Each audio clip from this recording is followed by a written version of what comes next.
함께 사도신경으로 우리의 신앙을 고백하겠습니다.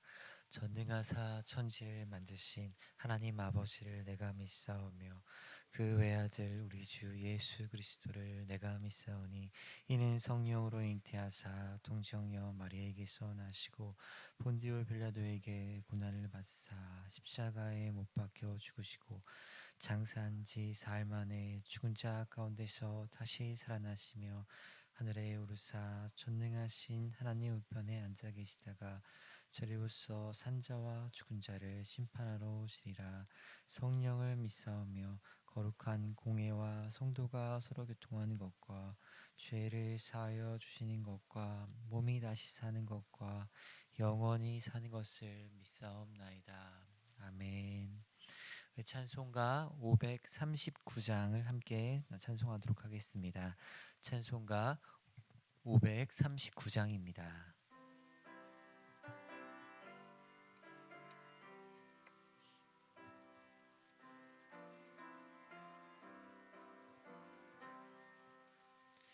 너 예수께 조용히 나가 내 모든 짐 내려놓고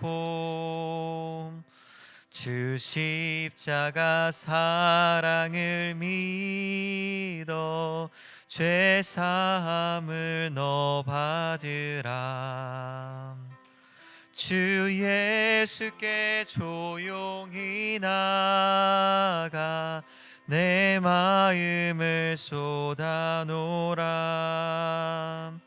늘은 미리 보시는 주님 그 은혜를 베푸시리.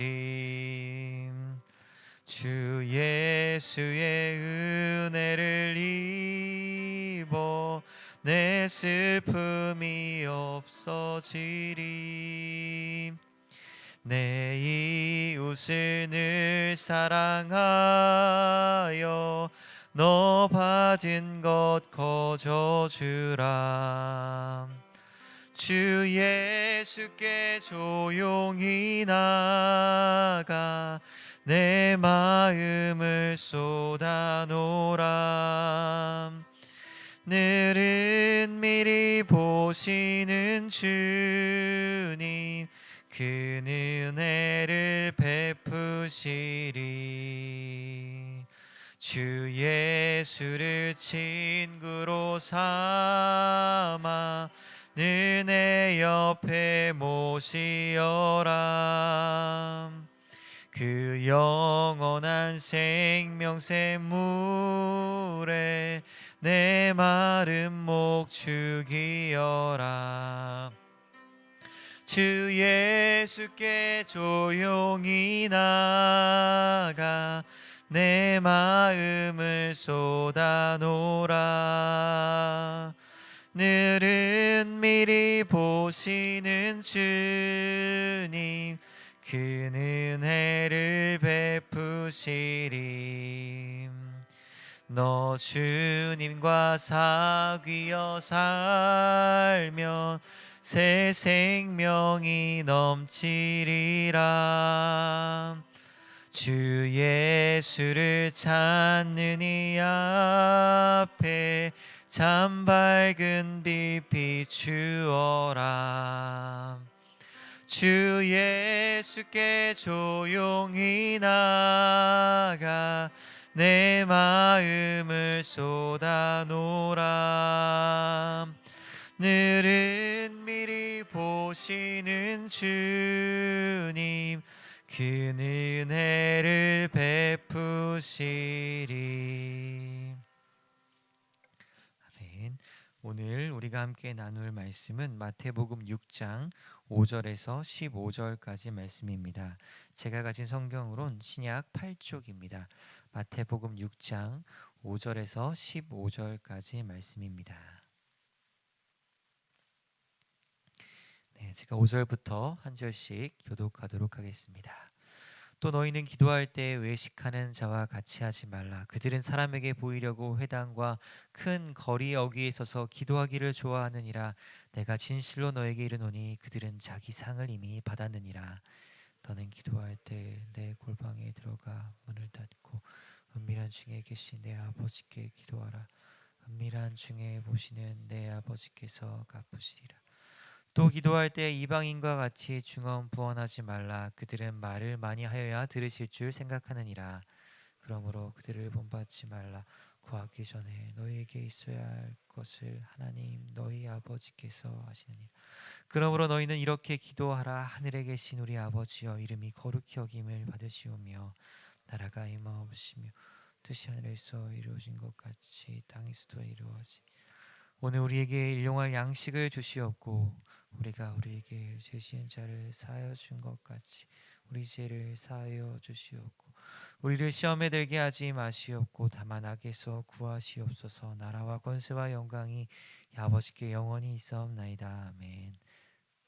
사람의 잘못을 용서하며 너희 하늘 아버지께서도 너희 잘못 함께 읽겠습니다. 너희가 사람의 잘못을 용서하지 아니하면 너희 아버지께서도 너희 잘못을 용서하지 아니하리라. 아멘. 우리 이런 새벽에 주님 전에 올라오시면서 6분의 성도님께서 1,000번째 예물을 드리셨고 2분의 성도님께서 감사의 예물을 드리셨습니다. 감사의 제목을 나누겠습니다. 귀한 교회 좋은 목사님들, 장로님들과 함께 주님의 말씀을 배우며 지키며 살아가도록 인도하심에 감사드립니다. 남편이 병원을 잘 다녀오게 해주세요. 아멘. 장례 광고 드리겠습니다. 3-2구역 유선희 집사님의 부친 되시며 김재일 집사님의 장인 되시는 고 유병일 성도님께서 소천하셨습니다. 입가는 30일 월요일 오늘이고요. 발인은 31일 화요일입니다. 빈소는 서울 원자력 병원 장례식장 2호실입니다. 또 2-14구역 정경님 집사님의 부친이시며 나현하 집사님의 장인 되시는 고 정주영 성도님께서 소천하셨습니다. 입가는 마찬가지로 30일 월요일 오늘입니다. 발인은 31일 화요일입니다. 빈소는 전남 영광종합병원 장례식장 1호실입니다. 우리 새벽 예배에 나오신 성도님들을 환영하고 축복합니다. 오늘 말씀은 예수님께서 기도를 가르치시는 말씀입니다. 9절 말씀에 보면 예수님께서 너희는 이렇게 기도하라 라고 말씀하시면서 신자가 드리는 모든 기도의 모범이라 할 수 있는 주기도문을 가르쳐 주십니다. 이 새벽에 주기도문의 내용을 하나하나 다 다루기에는 시간이 너무 부족할 것 같습니다. 그래서 주기도문을 다루기보다 주기도문을 감싸고 있는 전후에 있는 말씀을 중심으로 오늘 기도에 관해 은혜를 나누려고 합니다. 첫 번째로 기도의 내용보다 그 자세와 태도가 더 중요합니다. 예수님께서는 우리에게 주기도문이라는 바른 기도의 내용을 가르쳐 주시기 전에 바른 기도의 태도와 자세에 대해서 가르쳐 주십니다. 왜냐하면 기도에 있어서 우리가 어떤 내용을 가지고 기도하느냐 그것도 참 중요하지만 그에 앞서서 어떤 자세와 태도를 가지고 기도하느냐가 더 선행되어야 하는 중요함이 있기 때문입니다.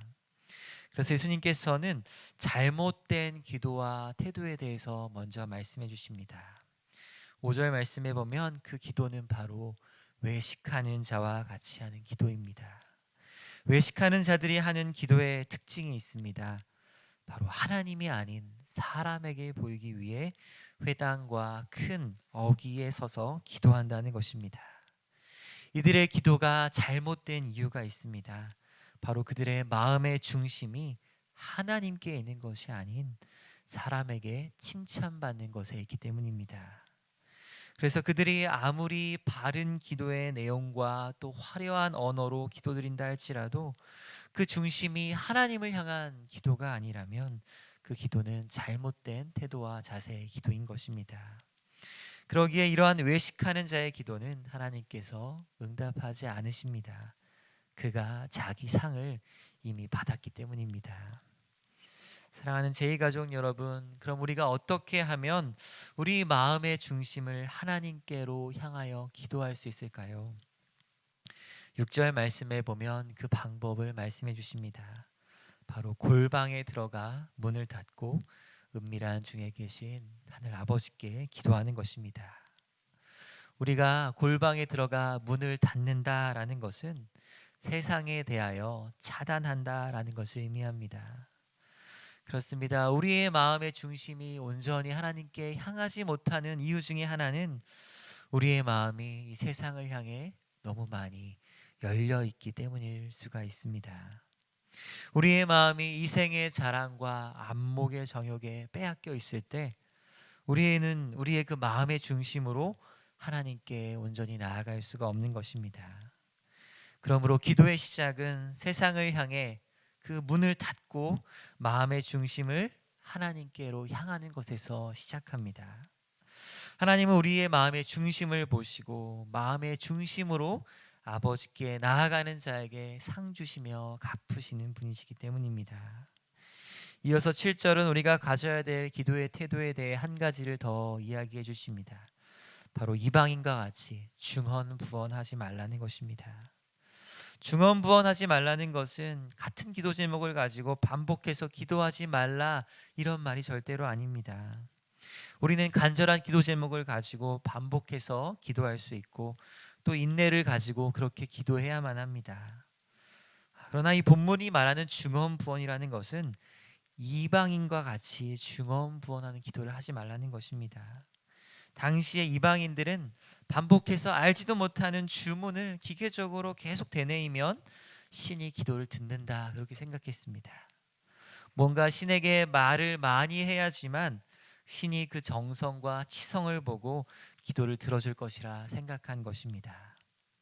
그러나 성도가 드리는 기도는 그런 비나이다 비나이다 하는 지성이면 감천식의 기도가 아닙니다. 예수님은 8절 말씀에 그러한 이방인들의 기도를 본받지 말라라고 말씀하십니다. 왜냐하면 우리의 기도의 그 응답은 우리의 노력과 정성에 의해 좌지우지되는 것이 아니기 때문입니다. 우리의 기도는 우리에게 있어야 할 것을 아시는 아버지와의 관계성에서 나오는 기도입니다. 그렇습니다. 하나님께서 우리의 기도를 들으시는 것은 우리의 노력이나 정성 때문이 아닙니다. 하나님께서 우리의 아버지가 되시기 때문에 그 자녀의 기도를 들으시는 것입니다. 우리가 하나님의 참된 아들이신 예수 그리스도와 연합되었기 때문에 성자 예수님께서 아버지에게 말씀하시듯 하나님의 자녀된 우리가 아버지께 이야기하는 것이 바로 기도인 것입니다. 그러므로 아버지와 자녀의 그 관계성에 근거하여 담대하게 하나님께 기도로 나아가시길 축원드립니다. 우리 14절과 15절 말씀 함께 읽도록 하겠습니다.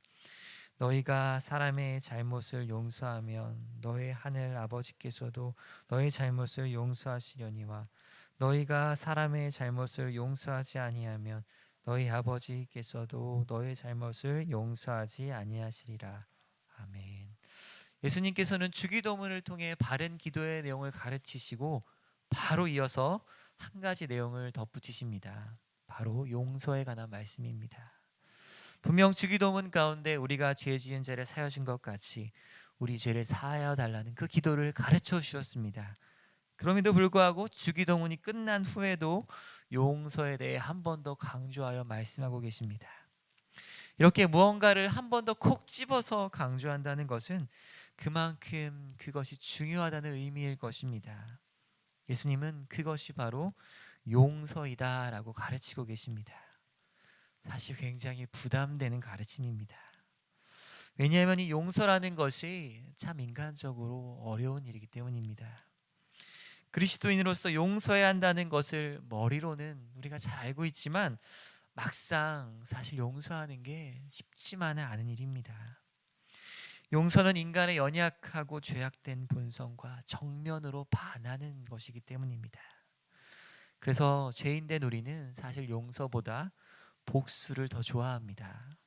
내가 받은 만큼의 2배, 3배로 돌려주고 싶은 마음이 인간의 마음인 것입니다. 무엇보다 이렇게 용서해야 돼라고 이렇게 계속 누군가에게 말하는 것은 사실 그 사람에게는 강요가 될 수 있고 더 나아가 폭력이 될 수도 있습니다. 왜냐하면 이렇게 용서를 행해야 하는 사람들은 다 피해자들이기 때문입니다. 피해자가 아직 마음이 힘든 상태인데 그래도 용서해야지 이렇게 계속 이야기하고 강요한다면 그 사람을 향한 폭력과 상처가 될 수 있습니다. 또 피해자의 대부분 아마 열의 9 이상은 약자들이 될 것입니다. 만약 피해자가 강자였다면 용서할 필요도 없이 이미 자신의 힘으로 복수를 행했을 것이기 때문입니다. 하지만 그렇게 할 수 없는 약자인 피해자를 향해 용서를 강요하는 것은 아무리 그 말이 맞는 말이라 할지라도 그 사람에게는 더 큰 짐과 상처가 될 수 있는 것입니다. 마치 욥의 친구들이 신학적으로 옳은 이야기를 욥에게 했을지언정 그 말이 오히려 욥을 더 힘들게 했던 것과 비슷합니다. 욥에게 지금 필요한 것은 신학적 옳음이 아니라 따뜻한 공감과 위로였기 때문입니다. 그러나 사랑하는 제2가족 여러분, 그럼에도 불구하고 하나님 편에서는요, 우리에게 용서하라고 말씀하시는 이유가 있습니다. 하나님께서 우리를 먼저 용서해 주셨기 때문입니다. 하나님은 우리가 죄인 되었을 때, 우리가 연약할 때, 하나님과 원수 되었을 때 우리를 용서해 주셨습니다. 우리가 하나님께 용서해 달라고 사죄하지 않았는데, 심지어 우리가 하나님과 원수된 상태였는데도 하나님이 우리를 먼저 용서해 주신 것입니다. 그러기에 우리가 그 놀라운 용서에 힘입어 상대방이 그 죄를 깨닫지 못하고 나에게 용서를 구하고 내게 사과하지 않는다 할지라도 우리는 용서할 수 있는 것입니다. 왜냐하면 우리가 하나님께로부터 그러한 용서를 먼저 받았기 때문입니다. 그래서 하나님으로부터 용서받은 우리가 다른 누군가를 용서할 수 있는 일이 가능해질 수 있는 것은 우리가 하는 이 용서는 인간적인 힘으로 하는 용서가 아니기 때문입니다. 우리의 용서는 바로 하나님께서 우리에게 베푸신 그 신적인 용서를 힘입어 그 용서를 다른 사람에게도 베푸는 것입니다. 하나님께서는 우리가 한없는 그 용서의 사랑을 먼저 받았으니 너가 받은 그 용서대로 다른 사람을 용서해 주라고 말씀하고 계십니다. 1만 달란트 탕감받은 그 은혜를 기억하며 100데나리온 빚진 자를 탕감해 주라는 것입니다. 사랑하는 제2가족 여러분, 이러한 신적인 용서, 하나님의 용서가 어떻게 가능할 수 있겠습니까? 바로 기도를 통해서 일어날 수 있는 일입니다. 내 힘으로는 안 되지만 하나님께서 부어주시는 사랑과 용서의 힘으로 하나님, 내가 그 사람을 용서하게 해주세요, 이렇게 기도할 때 하나님께서 그 마음을 부어주시는 것입니다. 그래서 이 용서의 가르침이 주기도문 바로 다음에 한 번 더 나오는 것이라고 생각합니다. 그런데 이 용서의 기도는 반복해서 하는 것이 우리에게 필요합니다. 용서라는 것이 사실 무자르듯이 한 번에 되는 것이 아니기 때문입니다. 내가 너를 용서할게 이렇게 했을지라도 우리의 연약한 감정과 기억이라는 것이 한 번에 사라지지 않습니다. 그래서 우리가 그 사람을 완전히 용서할 수 있을 때까지 용서하기 위해서 기도하고 또 기도해야 합니다. 또 그 사람이 용서의 힘입을 수 있도록 또 같이 기도를 도와주어야 합니다. 무엇보다 우리가 이렇게 용서를 위해 기도하는 것이 주님께서 우리에게 가장 받고 싶어 하시는 기도임을 기억하시기 바랍니다. 그러므로 우리가 용서를 위해 함께 기도할 때 주님은 그 기도를 반드시 들으시고 응답해 주실 것입니다. 내 말이 너희 안에 구하면 무엇이든지 구하라, 그리하면 이루리라 라고 말씀하셨기 때문입니다. 말씀을 정리하겠습니다. 우리가 기도할 때 기도의 바른 내용이 참 중요합니다. 그런데 그 내용 이전에 바른 자세와 태도 또한 너무나 중요한 것입니다. 왜냐하면 하나님은 우리의 마음의 중심을 보시고 또 중심을 원하시기 때문입니다. 그러므로 골방의 문을 닫고 하나님 아버지께 나아오시기 바랍니다. 아버지의 품에 안겨 친밀한 교제를 나누시기 바랍니다. 무엇보다 이를 위해 용서의 기도를 드리시기 바랍니다. 하나님 앞에 나아올 때 형제와 화해하지 않고 형제에게 원망 들을 만한 일이 생각나거든 형제와 화해하고 하나님 아버지께 나아오길 원하시기 때문입니다. 그러므로 우리가 이 1만 달란트 용서받은 그 용서의 사랑에 근거하여 용서의 사랑을 베풀어 볼 수 있는 저와 여러분 되시기를 축원드립니다. 기도하겠습니다. 하나님 아버지, 우리의 마음이 그 중심이 하나님이 아닌 세상을 향해 열려 있을 때가 너무 많이 있습니다. 주여, 우리를 불쌍히 여겨 주시옵소서. 우리에게 청결한 마음을 허락해 주셔서 아버지 하나님을 볼 수 있게 하여 주시옵소서. 무엇보다 내가 하나님 아버지께로부터 받은 그 용서의 사랑을 더 깊이 깨닫게 하시고 또 그 사랑을 베풀며 살아갈 수 있도록 주여 우리를 도와 주시옵소서. 이 새벽에 주님 앞에 마음을 담아 예물을 가지고 나온 손길들이 있습니다. 헌금에 담긴 마음의 중심을 받아주시고 우리의 마음들이 늘 하나님께로 향할 수 있도록 우리의 마음을 붙들어 주시옵소서.